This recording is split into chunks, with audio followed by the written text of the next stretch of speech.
Жаңыңызға сәлем достар, менің каналыма қош келдіңіздер. Бүгін термомикстің көмегімен дайын болатын сүзбелі сырники дайындаймыз. Ол үшін видеоны соңына дейін көріңіздер. Ең әуелі сүзбемізбен қантымызды саламыз.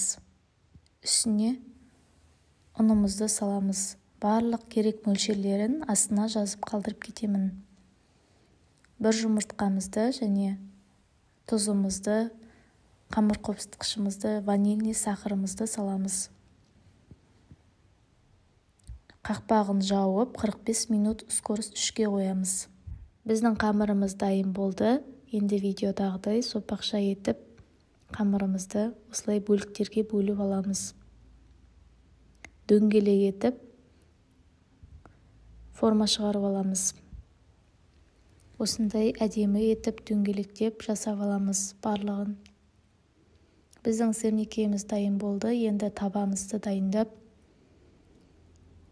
үстіне майымызды құямыз. Өте майымыз көп болмауы керек. Үстіне барлық бөліктерін салып шығамыз және екі жағы қызарғанша пісіріп аламыз. Біздің сырникеміз өте дәмді, жұмсақ, бауырсақ сияқты болып шығады. Өте дәмді болып шығады, жасап көріңіздер. Ас болсын.